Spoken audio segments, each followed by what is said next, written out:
नमस्कार दोस्तों, मैं एडवोकेट आरडी आपका चैनल पर स्वागत करती हूँ। आई होप आप सब लोग बहुत अच्छे होंगे। दोस्तों, हमने शायद सबसे पहला जो लिव इन रिलेशन में जो मर्डर सुना था वो श्रद्धा और आफ्ताब का सुना था, पर आज मुझे ये पता लगा है कि नहीं, उससे पहले भी लिव इन रिलेशनशिप में अगर किसी पार्टनर की हत्या हुई है तो वो बहुत पहले ही एक मैटर जो है वो सामने आ चुका था। और हम सब ने शायद वो कहीं ना कहीं, अगर जो क्राइम पेट्रोल के मतलब फैंस होंगे जो क्राइम पेट्रोल देखते हैं, उन्होंने ज़रूर उसको देखा होगा। और उसमें ये स्टोरी जो है वो पूरे तरीके से बताई गई है। सिर्फ नाम चेंज हुए हैं, अदरवाइज स्टोरी जो है वो ऑलमोस्ट सेम है। तो ये स्टोरी एक्चुअल में है क्या, ये वारदात है क्या।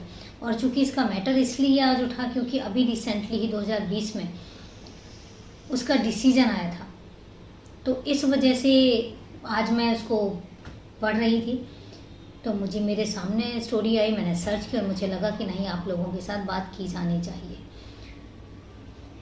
तो बात है 14 जुलाई 2016 की और बात है वेस्ट बंगाल की। वेस्ट बंगाल में एक एरिया है जहाँ पर देवेंद्र शर्मा जी रहते हैं और देवेंद्र शर्मा जी पुलिस स्टेशन जाते हैं और वो बताते हैं कि 2 महीने से हमारी जो बेटी है वो उससे बात नहीं हो पा रही है। बहुत टाइम हो गया है, लगभग 1.5 महीना ही हो गया है और उससे बात नहीं हो पा रही है और हम बात करने की कोशिश करते हैं, उसका फ़ोन नहीं लग रहा है। तो हमें मिसिंग कंप्लेंट दर्ज करवानी है। जब पुलिस वाले ये चीज़ पूछते हैं कि आपकी बेटी का नाम क्या है, सारे डिटेल पूछते हैं, तो वो फिर बताते हैं कि उनकी जो बेटी का नाम है वो आकांक्षा शर्मा है उर्फ श्वेता। तो बोलते हैं कि वो आपकी बेटी कहाँ गई थी। तो वो बताते हैं कि हमारी जो बेटी है वो न्यूयॉर्क का कह के गई थी कि मैं न्यूयॉर्क जा रही हूँ जॉब करने के लिए, तो अमेरिका। तो अमेरिका जॉब करने के लिए जा रही हूँ और मेरा पासपोर्ट आ चुका है, मेरे टिकट्स आ चुके हैं। और वो हमसे 2 महीने पहले, तब जुलाई चल रहा है, मई में हमसे ये कह के गई थी कि मैं अमेरिका जा रही हूँ जॉब करने के लिए। लेकिन उसके बाद हमें कुछ समझ नहीं आ रहा और मुझे लग रहा है कि कुछ गड़बड़ है। अब पुलिस वाले पूछते हैं कि न्यूयॉर्क कैसे गई, किसके थ्रू गई। तो वो बताते हैं कि एक लड़का है जो उसके मतलब फ्रेंड सर्कल में है, उसने ही न्यूयॉर्क में जॉब लगवाया था क्योंकि वो भी न्यूयॉर्क में ही था, तो उसके थ्रू ही वो न्यूयॉर्क गई है। अब जब पुलिस ये मिसिंग कंप्लेंट दर्ज करते हैं तो इन्वेस्टिगेशन शुरू करते हैं। जब इन्वेस्टिगेशन शुरू करते हैं तो वो सबसे पहले ये पता लगवाते हैं कि इस डेट को, जिस डेट का मई में जिस डेट का टिकट था, उस डेट को क्या आकांक्षा शर्मा न्यूयॉर्क गई है। तो जब ये इन्वेस्टिगेशन चलती है तो पता लगता है कि इस डेट को तो क्या पूरे मई मंथ में, और मई मंथ से लेके टिल डेट तक कोई भी आकांक्षा शर्मा ने बोर्ड नहीं किया है। मतलब कोई भी आकांक्षा शर्मा न्यूयॉर्क तो क्या किसी और भी कंट्री नहीं गई है। जब ये बात पता चलती है तो पुलिस देवेंद्र शर्मा जी को बताते हैं कि आपकी बेटी जो है वो एक्चुअल में विदेश गई ही नहीं है। जब ये बात पता लगती है तो देवेंद्र शर्मा और भी टेंशन में आ जाते हैं क्योंकि वो कहते हैं कि नहीं, हमारी बेटी जो है वो घर से एयरपोर्ट के लिए निकली है और एयरपोर्ट से ही उसने न्यूयॉर्क जाना था, लेकिन पुलिस वालों के हिसाब से वो गई ही नहीं है। अब पुलिस वाले कहते हैं कि अब आप ये बताइए वो किसके थ्रू गई है। तो फिर उनके फादर जो है वो एक नाम लेते हैं और वो नाम है उदयन दास। जब उदयन दास का नाम लेते हैं तो वो कहते हैं कि उनका कोई नंबर, तो देवेंद्र जी बताते हैं कि हाँ, हमारे पास एक नंबर है। और जब वो नंबर दिया जाता है तो उस नंबर की और जो आकांक्षा के नंबर की, जब जो नंबर अभी स्विच ऑफ जा रहा, तो दोनों नंबर्स की लोकेशन ट्रेस की जाती है।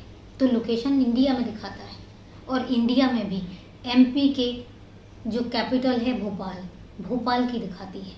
तो पुलिस वाले देवेंद्र को बताते हैं कि आपकी जो बेटी की लोकेशन है वो भोपाल की है। और इसके बाद पुलिस की एक टीम भोपाल लोकल पुलिस को कांटेक्ट करती है और दोनों के कोऑर्डिनेशन के साथ वो भोपाल के लिए रवाना होती है। जब वो भोपाल के लिए टीम जाती है तो भोपाल में जो लोकेशन था उस लोकेशन को सर्च करते करते पुलिस उस लोकेशन पर पहुंचती है और लोकेशन पर पहुंचने के बाद ही घर के पास ही उदयन दास को पकड़ लेती है, गिरफ्तार किया जाता है। गिरफ्तार किया जाता है और जिस हिसाब से उदयन बात करता है उस हिसाब से लगता है कि उदयन को तो कुछ पता ही नहीं है। अब इसके बाद पुलिस जो है वो अपने साथ अरेस्ट करके उदयन को वेस्ट बंगाल ले आती है। जब वेस्ट बंगाल लेकर आया जाता है तो फिर उदयन के साथ में बहुत कड़ाई से पूछताछ की जाती है। वेस्ट बंगाल लाने से पहले जब वो उदयन के घर की तलाशी कर रहे थे तो उस घर में तलाशी के दौरान आकांक्षा की कुछ चीज़ें मिलती हैं और उसके अलावा एक दूसरे कमरे में जहाँ पर उदयन सोता है उसके दूसरे कमरे में कमरा बड़ा अजीब सा था। उस पूरे कमरे में बीच में एक चबूतरा सा बनाया हुआ है, एक पूरा प्लेटफॉर्म बनाया हुआ है और सेंटर में जबकि वो बेडरूम था। तो पुलिस वालों को ये समझ में नहीं आया कि आखिर ये प्लेटफॉर्म बनाया क्यों हुआ है। अब पुलिस को डाउट होता है। जब डाउट होता है तो पुलिस क्या करती है, पुलिस उसको खुदवाती है और खुदवाती भी उदयन से है। जब वो खुदाई करते हैं तो उसमें बॉक्स मिलता है और जब बॉक्स को निकाला जाता है तो बॉक्स के अंदर से सीमेंट के अंदर डेड बॉडी मिलती है। मतलब वो पूरा सीमेंट से जम चुकी थी वो डेड बॉडी और वो मिलती है। उसको बाहर निकालते हैं, पुलिस उसको कब्जे में लेती है और कब्जे में लेने के बाद लाश को और उदयन को वेस्ट बंगाल लेकर आया जाता है। जब वेस्ट बंगाल लेकर आया जाता है तो फिर उस लाश का डीएनए जो है वो उसके घर वालों के साथ मैच करवाया जाता है और वो डीएनए मैच हो जाता है देवेंद्र शर्मा के साथ। तो ये कंफर्म हो जाता है कि जो आकांक्षा है, आकांक्षा ये जो डेड बॉडी है ये आकांक्षा की है। अब पोस्टमार्टम भी करवाया जाता है। पोस्टमार्टम में पता चलता है कि आकांक्षा को जो है पहले दम घुटने से उसकी मौत हुई है और उसके बाद ही उसका गला भी दबाया गया है। ये चीज़ सामने आती है तो फिर उदयन से पूछताछ शुरू होती है। जब उदयन से पूछताछ शुरू होती है तो फिर उदयन पूरी कहानी, पहले तो वो बहुत घुमाता है, इतने सारे कैरेक्टर प्ले करता है, इतने सारे रोल प्ले करता है, लेकिन उसके बाद आखिरकार जब पूछताछ बहुत कड़ाई से की जाती है तो फिर उदयन जो है वो टूट जाता है और वो बताता है, फिर पूरी कहानी बताता है कि वो कैसे कैसे मिले। वो बताता है कि 2007 में उसकी और आकांक्षा की फेसबुक पर ही दोस्ती होती है, दोस्ती ही चलती है, तब तक कोई रिलेशन नहीं था, तब तक कोई भी अफेयर ऐसा कुछ भी नहीं था। लेकिन जो 2016 आते आते फिर एक बार उदयन उसको प्रपोज करता है। प्रपोज करने के बाद जो आकांक्षा है, आकांक्षा एक्सेप्ट कर लेती है और वो बहुत एम्बिशियस होती है बाहर जॉब करने की उसमें। तो उदयन कहता है कि मैं तुम्हारी जॉब लगवा दूंगा। चूँकि उदयन जो है वो अपनी फ़ोटोग्राफ्स जो भेजता है वो न्यूयॉर्क सिटी के मेन मतलब जगह जगह से अपनी फ़ोटोग्राफ्स भेजता है। तो जब उससे पता चलता है तो वही पता चलता है कि वो न्यूयॉर्क सिटी में रह रहा है और बहुत अच्छी पोस्ट पर है। तो फिर आकांक्षा ही बोलती है कि मेरी भी जॉब लगवा दो। तो वो कहता है ठीक है, मैं तुम्हारी बात कर लेता हूँ। उसके बाद वो कहता है, एक दिन फिर फ़ोन आता है आकांक्षा को और कहता है मैं तुम्हारी जॉब की बात कर ली है और तुम्हारी जॉब लग जाएगी। फिर उसके बाद आकांक्षा अपना पासपोर्ट बनवाती है। पासपोर्ट के बाद फिर वीज़ा अप्लाई करती है। वीज़ा अप्लाई करती है तो चूँकि वहाँ से स्पॉन्सर हो चुका था तो यहाँ से उदयन कहता है कि तुम्हारा पासपोर्ट जो है वो बन चुका है, तुमने बनवा लिया, तुम्हारा टिकट आ चुका है और तुम्हारा टिकट जो है वो मई मंथ का है। तो जिस डेट को डेट फिक्स होती है उस डेट को आकांक्षा अपने घर वालों से विदा लेके घर से निकलती है और ये कहकर कि वो न्यूयॉर्क जा रही है और वो भी न्यूयॉर्क के लिए ही निकलती है। लेकिन जैसे ही वो एयरपोर्ट जा रही होती है रास्ते में उदयन का फिर कॉल आता है और उदयन कहता है कि तुम्हारे टिकट में थोड़ी सी कुछ कॉम्प्लिकेशंस आई हैं, तो इसलिए तुम एक काम करो, तुम भोपाल पहुंचो और मैं भी डायरेक्ट भोपाल ही पहुंचता हूं। अब जब वो भोपाल पहुंचती है तो भोपाल में उसको उदयन मिलता है। तो वो कहती है तुम इतनी जल्दी कैसे आ गए? कहते नहीं, मैंने पहले से ही टिकट बुक करवा ली थी। जब मुझे तुम्हारे टिकट में डाउट लग रहा था तो मैंने अपनी भी टिकट साथ साथ करवा ली थी और मैं भी थोड़ा टाइम में पहुंचा। उसके बाद वो कहता है कि मेरा यहाँ पे घर है, तो एक काम करते हैं, घर पे चलते हैं और जब तक ये प्रॉब्लम सॉल्व नहीं हो जाती तब तक फिर हम वहाँ पे ही रुकेंगे। आकांक्षा उस पर भरोसा कर लेती है, क्योंकि वो 2007 से उसको जानती है, तो उसको लगा ही नहीं कि उदयन उसको धोखा दे सकता है। उसके बाद वो वहाँ चले जाते हैं। वहाँ जाने के बाद दोनों लिव इन में रहते हैं। अब आकांक्षा बार बार उससे पूछती है कि टिकट का क्या बना, और बार बार वो उसको टालता कि अभी प्रॉब्लम आ रही है, कुछ कॉम्प्लिकेशंस आए हैं, तो इसलिए टिकट जो है वो नहीं मिल पा रहा है, टिकट कैंसिल हो गया है। तो उसको भी लगा कि चलो हो सकता है प्रॉब्लम आई हो, तब तक उसको डाउट नहीं था। लेकिन बात आती है, हार्डली कुछ दिन ही हुए होते हैं और एक दिन उन दोनों के बीच में झगड़ा होने लग जाता है।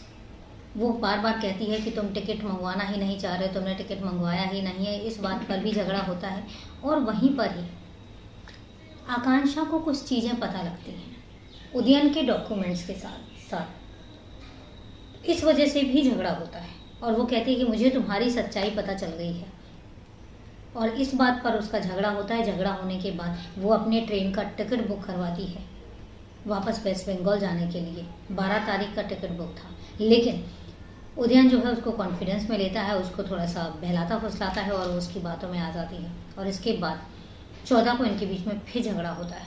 जब 14 को झगड़ा होता है तो आकांक्षा जो है वो सोने चली जाती है, लेकिन उदयन पूरी रात नहीं सोता और वो आकांक्षा को मारने की प्लानिंग करता रहता है। और 15 तारीख को जब सुबह उठती है आकांक्षा, तो सुबह सुबह early in the morning Udayan जो है आकांक्षा के ऊपर बैठ के उसको सबसे पहले पिलो से, तकिया से उसका मुंह दबाता है, और वो तब तक दबाता रहता है जब तक कि सफोकेटेड होके और आकांक्षा की जान नहीं चली जाती। और जब उसके बाद उसकी जान चली जाती है तब भी उसको यकीन नहीं होता, और उसके बाद उसका गला दबा देता है।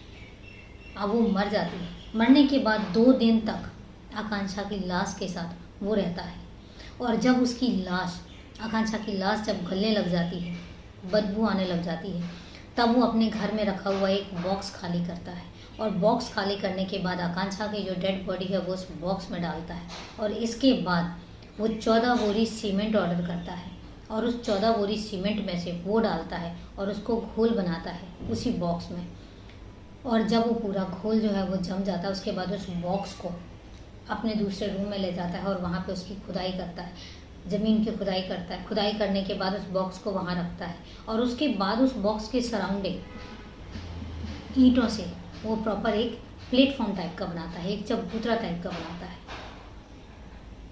और जब वो बन जाता है, जब वो सूख जाता है, तो कई बार वो उसी के ऊपर चादर बिछा के, मैट बिछा के उसके ऊपर सोता है, उसके ऊपर खाना खाता है, उसके ऊपर ड्रिंक करता है। मतलब वैसीपन की लिमिट। अब पुलिस वाले ये पूछते हैं कि चलो तुमने मार दिया, लेकिन ये बताओ कि उसको ऐसा कौन सा सच पता लगा था जिसकी वजह से वो इतना अग्रेसिव हो रही थी। तो वो कहता है पहला सच कि उसको ये पता लग गया था कि मैं कभी फॉरेन गया ही नहीं हूँ, मैं कभी भी विदेश नहीं गया। मैंने उसको झूठ बोला था कि मैंने सॉफ्टवेयर इंजीनियरिंग का कोर्स कर रखा है और मैं सॉफ्टवेयर इंजीनियर हूँ, एक्चुअल में मैं 12th पास हूँ। दूसरी चीज़, उसको ये पता लग गया था कि जो मेरे पेरेंट्स हैं उनकी डेथ हो चुकी है और उनको मैंने ही मारा है, और उनको मैंने जिंदा कर रखा था क्योंकि मुझे पेंशन चाहिए थी। अब पुलिस वाले चौंकते हैं, कहते जिंदा मतलब? कहते मैंने अपने माता पिता का मर्डर किया है। छत्तीसगढ़ में, रायपुर में हमारा एक घर है, दिल्ली में हमारा एक फ्लैट है, और यहाँ भोपाल में भी हमारा अपना घर है। रायपुर के फ्लैट में मेरी अपने माँ बाप से किसी बात पर लड़ाई हो जाती है, और उसके बाद मैंने अपने माँ बाप को मारा, और अपने रायपुर वाले घर में जो गार्डन एरिया है, गार्डन एरिया में ही मैंने उनकी लाश दफन करी। और यही चीज़ थी जो मैंने सबसे छुपाई हुई थी, आकांक्षा से भी छुपाई हुई थी। जब आकांक्षा मुझसे पूछती थी कि मेरे पेरेंट्स कहाँ हैं, तो मैं उनको बोलता था कि मेरे पेरेंट्स जो हैं वो बाहर रहते हैं, और बाहर रहकर ही अपना जो है बिजनेस करते हैं। ये बात आकांक्षा को पता लग गई थी कि एक्चुअल में उनको ज़िंदा रखने के लिए, उनकी पेंशन के लिए मैंने उनको ज़िंदा रखा हुआ था और उनकी पेंशन मुझे आ रही थी।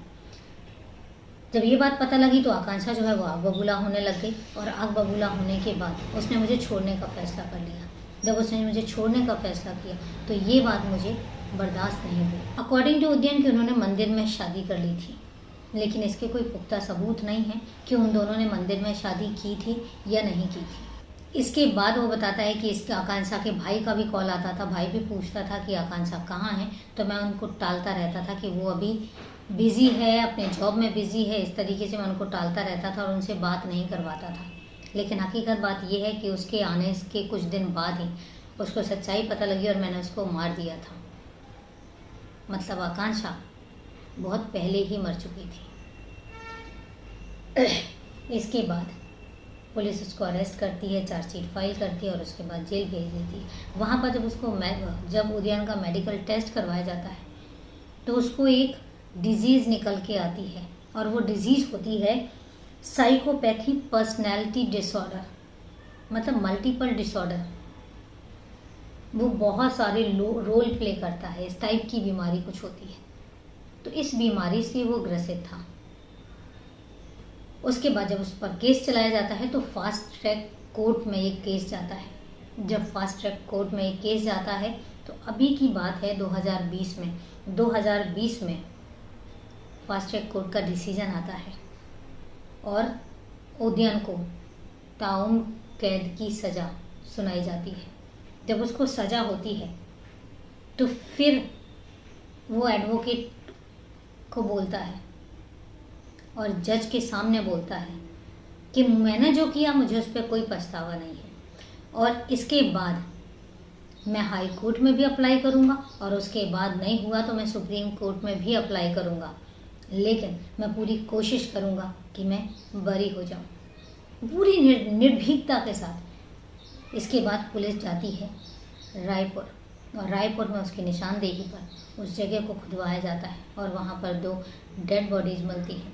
जब डेड बॉडीज़ निकलती हैं तो उनका डीएनए मैच करवाया जाता है, जो कि उद्यन से मैच हो जाता है। तो ये समझ में आता है कि उसने अपने पेरेंट्स का भी कत्ल किया। ये थी पूरी वारदात, दिल दहला देने वाली। और मेरे हिसाब से शायद अभी तक जो नॉलेज में आई है उसमें सबसे पहली वारदात यही होगी कि किसी ने अपनी लिव इन पार्टनर को किस तरीके से हत्या की। और सिर्फ लिव इन पार्टनर को नहीं, ऐसे कि उस सन की सीरियल किलर बोला जाए तो ज़्यादा बेटर होगा, अपने माँ बाप का मर्डर किया। ये थी पूरी वारदात। मैं जब सुना था तो मैं भी सन्न रह गई थी। जब मैंने इसको पढ़ा था तब भी मैं सन्न रह गई थी। समझ नहीं आ रहा था कि मैं क्या रिएक्ट करूं और कैसे रिएक्ट करूं, क्योंकि कुछ ऐसी वारदातें होती हैं जो दिल दहला देने वाली होती हैं। पर एक चीज़ मैं ज़रूर कहूँगी कि भरोसा एक ऐसी चीज़ है जो बहुत सोच समझ कर किया जाना चाहिए। किसी को हम सालों जानते रहते हैं लेकिन उसके बावजूद भी हम पूरे तरीके से उसको नहीं जान पाते। तो इसलिए अगर किसी पर भरोसा करना है तो आंख बंद करके भरोसा कभी मत कीजिए, अपनी आंखें खुली रखिए, उसके बाद भरोसा कीजिए। वारदात ख़त्म हो चुकी है। अब बात आती है आज के सवाल की, और आज के सवाल में शुरू करूँ उससे पहले मैंने कल आपसे एक सवाल पूछा था, सैटरडे को। सवाल था कि हाल ही में डूबे हुए चीनी जहाज को बचाने के लिए किस देश के नौसेना ने P-81 विमान तैनात किया है। उस कंट्री का नाम बताना था और उस कंट्री का नाम है भारत, जिसका जवाब मुझे राकेश जी पहले दे चुके हैं। तो राकेश जी धन्यवाद जवाब देने के लिए और मुझे मोटिवेट करने के लिए। तो ये तो था जवाब। अब बात आती है आज के सवाल की। आज का सवाल है कि ऐसा कौन सा पक्षी है जो कभी भी ज़मीन पर अपना पैर नहीं रखता।